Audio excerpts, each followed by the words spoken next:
Good day to you. My name is Teacher Irving, and I am very excited to bring you today's lesson. So set your mind, ready your heart, and brace yourselves, for we will take the journey to discover the week 4 of 21st century literature from the Philippines and the world.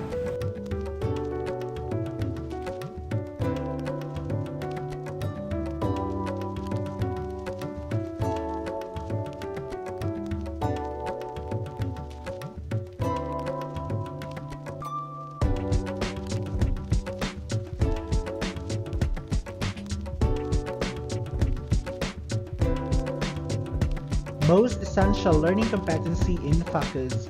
Compare and contrast the various 21st century literary genres and the ones from the earlier genres or periods, citing their elements, structures, and traditions.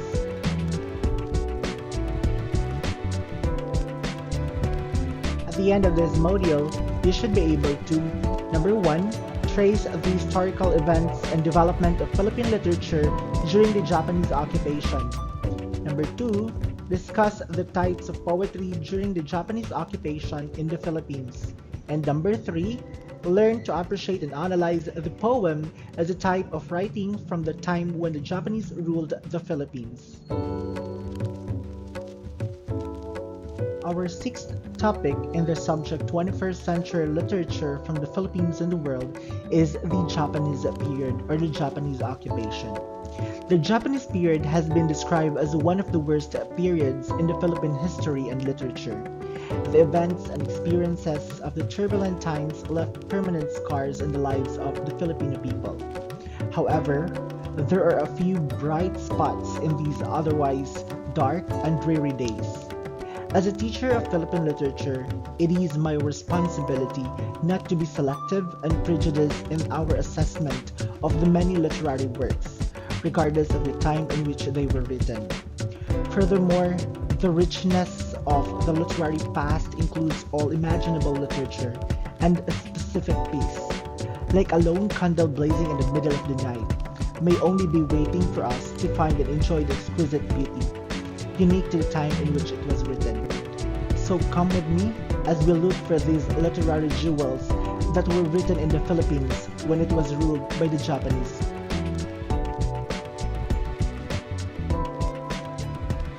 During the time when Japan occupied the Philippines, the steady progression and expansion of the Philippine literature written in English, as well as the evolution of the Philippine literature in general, were both halted. The Japanese censorship extended to all periodicals, and with the exception of the Philippine Tribune and the Philippine Review. During the time when Japan occupied the Philippines, writing in English was prohibited, so authors switched to writing in Filipino instead. The Japanese authorities had a deep-seated animosity towards the United States, and they tried all in their powers to disabuse the Filipino with their sympathies for the Americans. They lavished wealth and honor upon those Filipinos who remained loyal to them.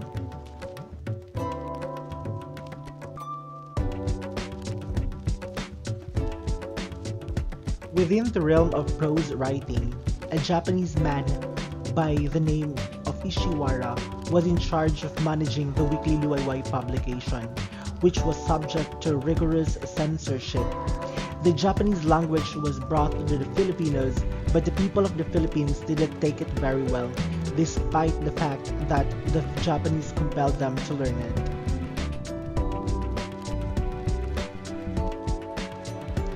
The Japanese language was brought to the Filipinos, but the people of the Philippines didn't take it very well, despite the fact that Japanese compelled them to learn it. The development of Filipino literature was granted a temporary reprieve when it became illegal to compose creative works in English language. A great number of Filipino authors have penned works of literature such as plays, poetry, short tales, and so on, not only in Filipino but also in other vernacular languages.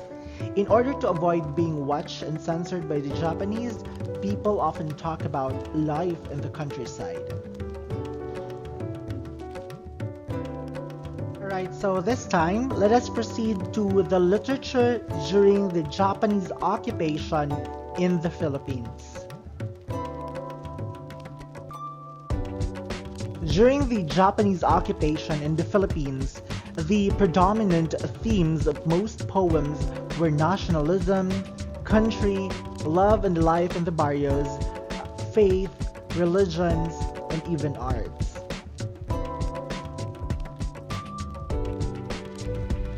Alright, so this time let us proceed to the three types of poems emerged during the Japanese occupation in the Philippines.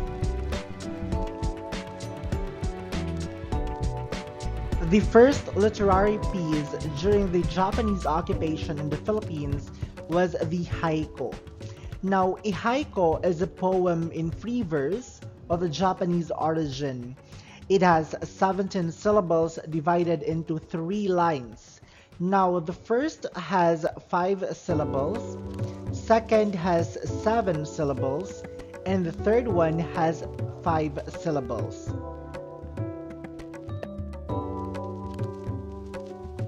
Here are some examples of haiku written by my former students.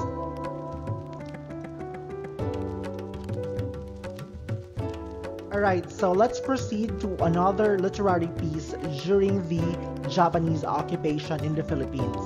Another is the karaniwang anyo or the usual form. Now, karaniwang anyo or the usual form is the traditional poems, and one of the examples is the tinaga and ambahan of the pre-colonial. I know you're curious as to why these are examples of karaniwang anyo. It's because the Filipino didn't learn the Japanese language, so they kept using the old ways to write literary works, which included flourishing of tinaga and ambahan.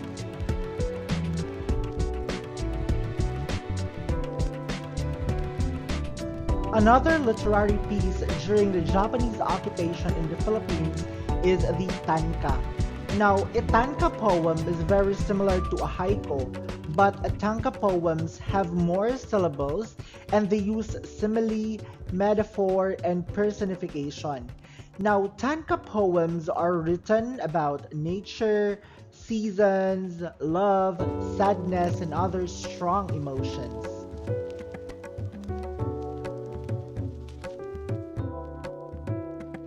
The tanka has 31 syllables and are divided into 5 lines, with the first line with 5 syllables, the second line with 7 syllables, the third line with 5 syllables, the fourth line with 7 syllables, and the fifth line with 7 syllables.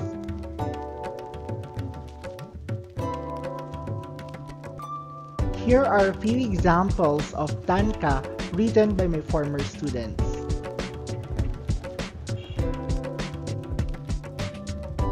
Alright, so this time let us proceed to our activity. Let's exhibit your literary skills. Participation in this exercise is essential to show your appreciation and knowledge of haiku and tanka. Let us follow the guidelines below to be properly led. Number 1, choose the subject you like writing about and are comfortable with. Number 2, write 2 haiku and 2 tanka. Write your completed tankas and haikus in your steno notebook. Number 3, each haiku and tanka must have its own title since they are different and distinct from one another. Number 4, you are free to express your creativity. And number 5, individually, students will present it to the class. Now that you are done with your activity, let us proceed to the next topic, which is about the Filipino drama during the Japanese period. Filipino drama during the Japanese period. The drama experienced a lull during the Japanese period because movie houses showing American films were closed, and many of the plays were reproductions of English plays in Tagalog. Now, here are few translators during the Japanese period in the Philippines. We have Francisco Soc Rodrigo, Alberto Concho, and Narciso Pimentel. They also founded the organization of Filipino players named Dramatic Philippines. Here are few of the plays written or few of the playwriters where Jose Maria Hernandez wrote Panday Pira, Francisco Soc Rodrigo wrote Sa Pula Sa Puti, Quadualdo del Mundo wrote Bulaga, then Juan Cruz Balmaceda wrote Sino Ba Kayo? Dahil sa Anak and Higante ng Patay. Alright, so this time let us proceed to the Filipino short story during the Japanese period. The field of short story widened during the Japanese occupation. Now, many wrote short stories. Among them were Brigido Batumbakal, Macario Pineda, Serafin Gingundo, Liwayway Arceo Narciso Ramos, NBM Gonzalez, Alicia Lopez Alim, Ligaya Perez, and Gloria Guzman. The best writings in 1945 were selected by a group of judges composed of Francisco Icasiano, Jose Esperanza Cruz, Antonio Rosales, Clodoaldo del Mundo, and Teodoro Santos. As a result of this selection, the following got the first three prizes. First prize was Narciso Reyes with his Lupang Tinubuan. Second prize, Liwayway Arceo's Uhaw ang Tigang na Lupa. And third prize was the NBM Gonzalez Lungsod Nayon at Dagat-Dagatan. The first prize, Maikling Kwento, Lupang Tinubuan ni Narciso Reyes. Okay, so this time, let us proceed to the Philippine literature in English. The writings published at this time were of a journalistic character. Slowly but surely, the spirit of nationalism began to penetrate the writings' awareness. The majority of the authors waited for a more favorable atmosphere before publishing their work. And due to the tight restriction placed by the Japanese on the authoring and publication of works in English, the language literature of the Philippines went through a dark period, and the few individuals who dared to write did so for survival and propaganda movement only. A notable writer of the period was Carlos P. Romulo, who won the Pulitzer Prize for his bestsellers I Saw the Fall of the Philippines, I See the Philippines Rise, and his Mother America and Brother Americans. Journalists include Salvador P. Lopez, Leon Maria Guerrero, Raul Manglapos, and Carlos Bulusan. Now, Nick Joaquins produced The Woman Who Looked Like Lazarus, and Fred Ruiz Castro wrote a few poems. Francisco B. Casiano wrote essays in the Philippine Review. Carlos Bulusan's works included The Laughter of the Father on 1944, The Voice of Bataan on 1943, and Six Filipino Poets on 1943, among others. In 1932, Alfredo Litiatco published A Harp and Sling, and in 1943, Josepe Laurel published Forces That Make a Nation Great, and the Commonwealth Literary Awards gave prizes to meritorious writers.